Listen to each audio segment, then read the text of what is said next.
साल 1993 में billionaire investor Warren Buffett उस टाइम के सबसे अमीर आदमी थे, जिनकी नेट वर्थ 8.3 बिलियन डॉलर्स थी और आज भी वो दुनिया के सबसे अमीर लोगों के लिस्ट में टॉप 10 या टॉप 5 में आते ही आते हैं, क्योंकि उनकी नेट वर्थ आज टोटल 96 बिलियन डॉलर्स है। बट इसमें हैरानी की बात यह है कि इस दुनिया के बाकी सभी वेल्दी लोगों की तरह वॉरेन बफेट ने अपनी वेल्थ किसी स्टार्टअप या बिजनेस को ऑपरेट करने से क्रिएट नहीं की है, बल्कि वो सभी बिलियनियर्स में से इकलौते बिलियनियर हैं जिनकी सारी वेल्थ सिर्फ और सिर्फ इन्वेस्टिंग से जनरेट हुई है। उन्होंने कभी कोई विजनरी आइडिया पर काम नहीं करा, उन्होंने ऐसा कोई प्रोडक्ट या सर्विस क्रिएट नहीं करी जिससे वो दुनिया को बदल सके, बल्कि उन्होंने बहुत ही बेसिक बिजनेसेस में इन्वेस्ट करने से ही अपने आप को एक बिलियनियर बना लिया। तो इससे ये बात तो क्लियर हो जाती है कि रिच और वेल्दी बनने के लिए जरूरी नहीं है कि हमें कुछ विजनरी या बहुत कुछ बड़ा ही करना पड़ेगा। जैसे हर पर्सन एक दूसरे से अलग है, सबकी अपनी अपनी अलग पर्सनैलिटीज होती हैं, वैसे ही सेम चीज बिजनेस में भी अप्लाई होती है।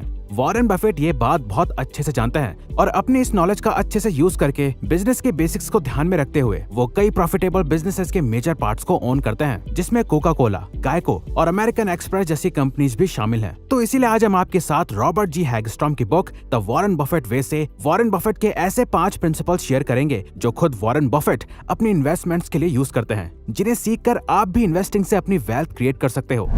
Number 1, Buffett's principles. बफेट अपनी इन्वेस्टमेंट अप्रोच को कॉमन सेंस फिलोसॉफी कहते हैं, जिसने उन्हें कई सालों से काफी अच्छे रिटर्न्स दिए हैं। जहां बाकी इन्वेस्टर्स स्टॉक प्राइस पर फोकस करते हैं और अपना ज्यादातर टाइम ये प्रेडिक्ट करने में लगाते हैं कि आगे उसका प्राइस कैसे ऊपर या नीचे जाएगा, बफेट स्टॉक प्राइस के बजाय अपना ज्यादा से ज्यादा टाइम उस बिजनेस को समझने में लगाते हैं। उनका मानना है कि एक इन्वेस्टर को उस कंपनी को सेम उसी तरह देखना चाहिए जैसा एक बिजनेस पर्सन देखता है, क्योंकि दोनों ही प्रॉफिट कमाना चाहते हैं। बस फर्क यह है कि एक बिजनेस पर्सन उस पूरी कंपनी को अपना समझता है, वहीं एक इन्वेस्टर उस कंपनी के कुछ हिस्से का मालिक होता है। तो जैसे एक बिजनेस पर्सन कंपनी के ऑपरेशंस और उसके लॉन्ग टर्म प्लान पर फोकस करता है जिससे कि उसे ज्यादा से ज्यादा प्रॉफिट हो सके, एक इन्वेस्टर को भी उसके स्टॉक प्राइस के बजाय उसके मॉडल पर फोकस करना चाहिए और उस बिजनेस की वैल्यू पर इन्वेस्ट करना चाहिए, ना कि उसके स्टॉक प्राइस पर। तो अगर आप भी वॉरेन बफेट जैसे इन्वेस्ट करके अपनी वेल्थ क्रिएट करना चाहते हो तो स्टॉक मार्केट के बारे में मत सोचो, भूल जाओ मार्केट में क्या हो रहा है और इकोनॉमी कैसे परफॉर्म कर रही है, उसका मार्केट पर कैसा इफेक्ट पड़ेगा, बल्कि अपना मेन फोकस सिर्फ और सिर्फ उस बिजनेस पर करो। हमेशा उस बिजनेस पर फोकस करो जिसे आप अच्छे से समझ सकते हो और हर एक इंडस्ट्री में इन्वेस्ट करने के बजाय उन इंडस्ट्रीज पर फोकस करो जिसके बारे में आपको नॉलेज हो, जिसकी वैल्यू अच्छी हो और आपको फ्यूचर में बहुत अच्छे रिटर्न्स दे सके। याद रखो, आप एक स्टॉक नहीं खरीद रहे, बल्कि आप एक बिजनेस खरीद रहे हो। Number 2, principles for identifying a good business purchase. अब ये बात तो समझ आ गई कि हमें किस कंपनी के स्टॉक से ज्यादा उसके बिजनेस पे इन्वेस्ट करना चाहिए, लेकिन आखिर कौन सा बिजनेस अच्छा है कौन सा बुरा, हम ये कैसे पता लगाएं? तो बफेट का मानना है कि किसी भी बिजनेस को कम्प्लीटली परचेज करना या फिर उसके कुछ शेयर्स खरीदने में कोई फर्क नहीं है, क्योंकि अगर बिजनेस अच्छा या इन फ्यूचर खराब परफॉर्म करेगा तो उसका असर उसके हर एक शेयर पर पड़ेगा। इसीलिए बिजनेस को बाय करने से पहले वो इन बातों को ध्यान में रखते हैं। वो बिजनेस ऐसा होना चाहिए जिसे वो अच्छे से समझ सकें, उस बिजनेस में लॉन्ग टर्म तक परफॉर्म करने का पोटेंशियल होना चाहिए, उस बिजनेस को मैनेज करने वाले लोग ऑनेस्ट और इफेक्टिव होने चाहिए, वो बिजनेस कम से कम प्राइस में अवेलेबल होना चाहिए। अगर आप वॉरेन बफेट के अप्रोच से किसी भी बिजनेस या स्टॉक को इवैल्यूएट करना चाहते हो तो आपको इन 4 बातों का ध्यान रखना चाहिए। ए, बिजनेस टेनेट्स। बिजनेस सिंपल होना चाहिए जिसे आसानी से समझा जा सके, जो अपने पास्ट में अच्छे से ऑपरेट करते हुए आ रहा हो और जिसका फ्यूचर में ग्रो होने का पोटेंशियल हो। B, management tenets. जिस बिजनेस को मैनेज करने वाले लोग उसे लीड करने के लिए हाईली क्वालिफाइड हो और अपने शेयर होल्डर्स से ऑनेस्ट हो, वो कुछ बेसिक प्रिंसिपल्स को फॉलो करते हो, कंपनी के मॉरल्स और वैल्यूज का ख्याल रखते हो। सी, फाइनेंशियल टेनेट्स। ऐसी कंपनी को चूज करें जिसका प्रॉफिट मार्जिन बहुत ज्यादा हो, जो लॉस को अवॉइड करती हो, जिस कंपनी की वैल्यू उसके शेयर प्राइस के हिसाब से ऑलमोस्ट एक्यूरेट हो, उस कंपनी ने लास्ट कुछ सालों में कैसे फाइनेंशियल डिसीजंस लिए हैं और फ्यूचर में वो आपको ज्यादा से ज्यादा प्रॉफिट देने के कैपेबल हो। D, market tenets. बिजनेस को अच्छे से इवैल्यूएट करने के बाद ये देखो कि आप उसकी एक्चुअल वैल्यू के अकॉर्डिंग उसे डिस्काउंट में कितना सस्ते में बाय कर सकते हो। एक बिजनेस खरीदना भी ऐसा ही है जैसे आप कोई भी प्रोडक्ट खरीदते हो, उसके बारे में अच्छे से रिसर्च करके, उस कंपनी पर ट्रस्ट करके और उससे सस्ते से सस्ते प्राइस में बाय कर सको, ताकि आपको कम से कम पैसों में ज्यादा से ज्यादा वैल्यू मिले।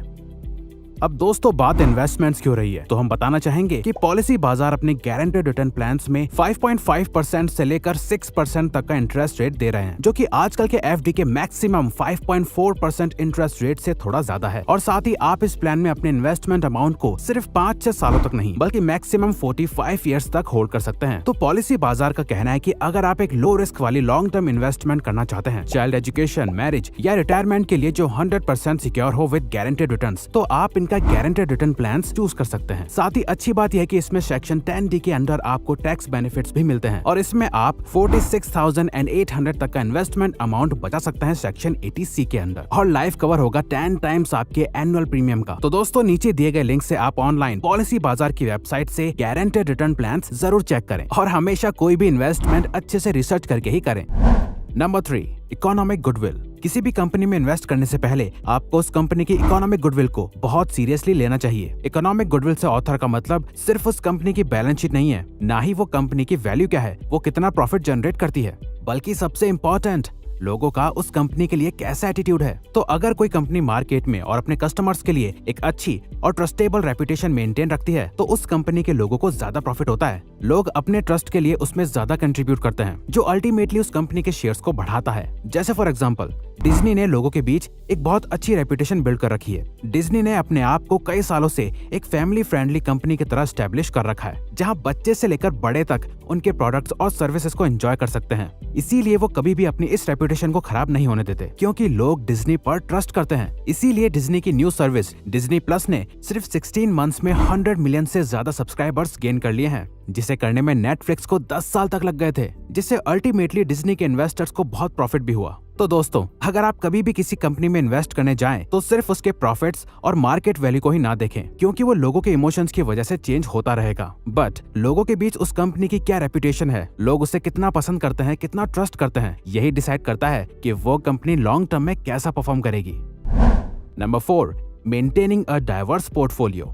दोस्तों, इन्वेस्टिंग के बारे में आपने ये लाइन जरूर सुनी होगी, never put all your eggs in one basket. यानी कभी भी अपने सारे पैसे एक जगह इन्वेस्ट ना करें, बल्कि अपने इन्वेस्टमेंट को डाइवर्सिफाई करें। यानी अपने पैसों को अलग अलग जगह इन्वेस्ट करें, ताकि उनमें से आपकी कुछ इन्वेस्टमेंट में आपको लॉस भी हो जाए तो आपके सारे पैसे ना डूबे। बट बफेट इस एडवाइस को पूरी तरह सच नहीं मानते हैं। वो कहते हैं कि अपने आप को लॉस से बचाने के लिए अपने पैसों को हर जगह डाइवर्सिफाई करने के बजाय कुछ सिलेक्टेड बिजनेसेस में इन्वेस्ट करें, जो सभी अच्छे बिजनेसेस हो, जिनकी वैल्यू बाकियों से अच्छी हो। मतलब अपने एग्स को कई सारी बास्केट्स में डालने के बजाय अच्छे से रिसर्च करके कुछ सिलेक्टेड बास्केट्स को चूज करें। वॉरेन बफेट ने भी अपने पोर्टफोलियो में मेनली फाइनेंस और कंज्यूमर मैन्युफैक्चर इंडस्ट्री में अपना ज्यादा से ज्यादा पैसा इन्वेस्ट करा है। बफेट ने पास्ट में कभी किसी टेक्नोलॉजी बेस्ड कंपनी में इन्वेस्ट नहीं करा। उन्होंने अपने आप को सिर्फ उन्हीं इंडस्ट्रीज तक स्टिक रखा जिनके बिजनेस को वो अच्छे से समझ सकते हैं कि वो कैसे काम करते हैं, उस बिजनेस के बारे में उनकी कितनी नॉलेज है और वो कैसे उस बिजनेस के सारे ऑपरेशंस को समझ सकते हैं, ताकि वो अपने इन्वेस्टमेंट डिसीजन को सही से ले पाए और उस कंपनी पर ट्रस्ट कर पाए। क्योंकि अगर आपको पता ही नहीं होगा